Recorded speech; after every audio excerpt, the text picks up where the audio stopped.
424 testemunhos validados, sendo 8 vindos de comissões diocesanas, foram os números apresentados pela Comissão Independente para o Estudo dos Abusos contra Crianças e Adolescentes no seio da Igreja em Portugal, números divulgados em conferência de imprensa nesta semana. Entre as vítimas, a maioria do sexo masculino, de diversos grupos sociais e quase todos católicos praticantes. Muitos dos abusadores estão vivos e nem todos são idosos. A maior parte das situações encontra-se juridicamente prescrita e 17 foram enviadas ao Ministério Público. Já nas leis canónicas não existe prescrição. Mas se estes crimes, na sua grande maioria, prescreveram, o sofrimento das vítimas persiste e a ele continuamos atentos e solidários, reforçando sempre o anonimato e o máximo respeito por cada uma delas enquanto pessoa. Existem diversas situações em que o mesmo alegado abusador é referido por diferentes pessoas ao longo dos anos, o que reforça a noção de risco de persecução temporal deste tipo de atividade e em locais diversos, onde vão sendo sucessivamente colocados para exercer atividade religiosa. Nós não transmitimos nenhum dados, nem à CEP, nem às comissões diocesanas. A única entidade a quem nós transmitimos alguns dados é o Ministério Público.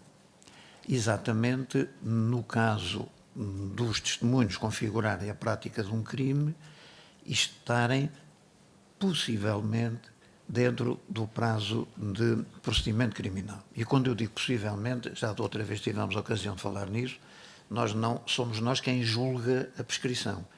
E, portanto, nós damos sempre uma margem de erro e enviamos para o Ministério Público alguns casos que, na nossa perspectiva, estarão prescritos, mas deve ser o Ministério Público a dizê-lo. Que são aqueles que estão ali na margem, podem ter uma interpretação duvidosa, não somos nós quem vai resolver a dúvida.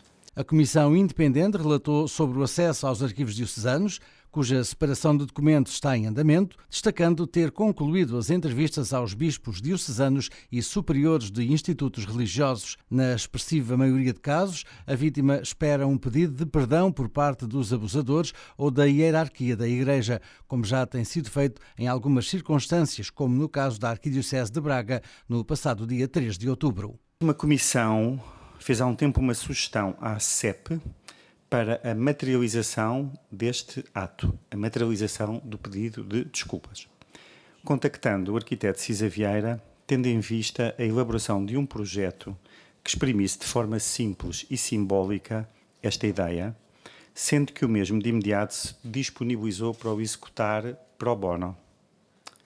A proposta foi entregue à direção da CEP, mas caberá sempre aos seus membros a discussão da oportunidade da iniciativa, bem como a sua eventual efetivação neste ou noutro modelo alternativo. As vítimas poderão dar ainda o seu relato até 31 de outubro e até ao dia 31 de janeiro de 2023, quando a Comissão irá apresentar o relatório final.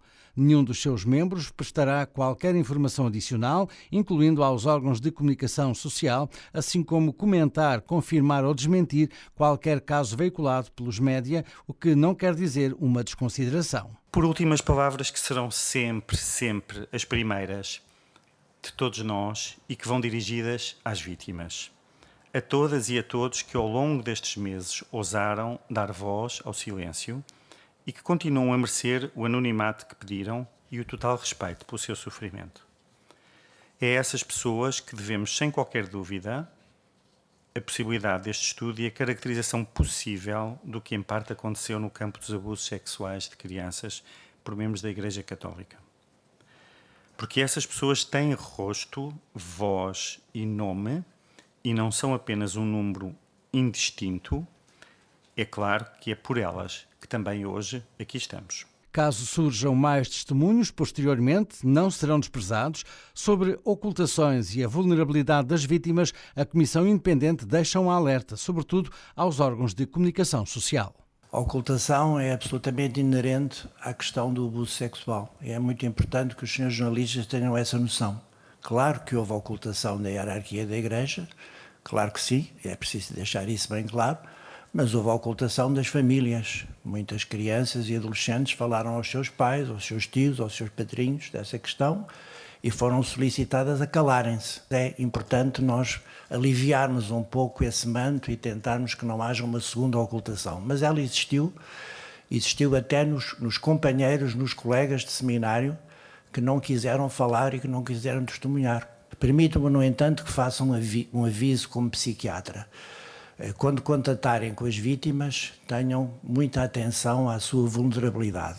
Trata-se de uma população extremamente vulnerável, em grande sofrimento psicológico. Há um grupo de pessoas que tiveram a sua vida devastada do ponto de vista psicossocial, podemos afirmar isso, e outras que tiveram uma situação muito traumática e conseguiram sobreviver psicologicamente. Mas todas as pessoas que sofreram abuso sexual estão muito vulneráveis.